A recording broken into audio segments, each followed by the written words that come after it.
Assalamualaikum warahmatullahi wabarakatuh. Saya Ipan Gunasiwa, kelas manajemen 2D, akan mempresentasikan materi mengenai manajemen kas. Definisi singkat kas. Kas merupakan awal dari investasi dan operasi dari suatu perusahaan. Kas terdiri dari mata uang, currency, giro, dan rekening koran di bank deposit. Perusahaan atau perseorangan menyimpan uang tunai, kas, untuk motif transaksi, motif pencegahan, dan motif spekulatif. Selanjutnya yaitu alasan suatu perusahaan harus memiliki uang kas yang cukup. Ada 4 alasan. Yang pertama, memperoleh potongan harga pada saat membeli bahan baku atau peralatan.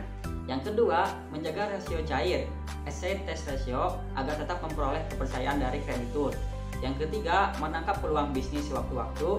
Dan yang keempat, yang terakhir, yaitu mengantisipasi keadaan darurat seperti pemogokan kerja, persaingan kerja, dan sebagainya. Slide selanjutnya yaitu siklus kas perusahaan. Ada 4, yaitu kas, persediaan, piutang, dan kas kembali. Selanjutnya ada besarnya investasi dalam piutang ditentukan oleh yang pertama, volume penjualan kredit. Yang kedua, syarat pembayaran kredit. Yang ketiga, ketentuan tentang pembatasan kredit. Yang keempat, kebijakan pengumpulan piutang. Dan yang kelima, yang terakhir, yaitu kebiasaan dan karakter pelanggan. Pertimbangan pemberian kredit didasarkan pada 5 hal, yakni karakter, yaitu karakter para manajemen. Yang kedua, capacity, yaitu kemampuan atau kesanggupan membayar. Yang ketiga, kapital, yaitu kondisi posisi keuangan. Yang keempat, kolateral, yaitu besarnya harta pelanggan. Dan yang kelima, yang terakhir, yaitu condition, yaitu kondisi ekonomi, sosial, politiknya. Aliran kas. Kas suatu perusahaan harus dikelola dengan baik, sebab ia merupakan jantung yang menggerakkan semua kegiatan, khususnya kegiatan operasi rutin.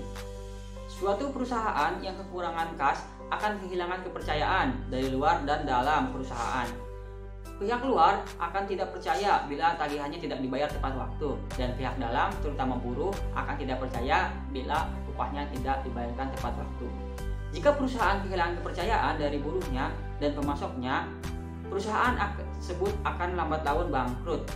Buruh mulai tidak loyal dan tidak produktif, pemasok dan kreditur mulai tidak mengadakan. Oleh sebab itu, kas harus dikelola dengan baik, jujur, hati-hati, dan profesional. Ini merupakan gambar pola arus kas. Keuntungan memiliki kas yang cukup.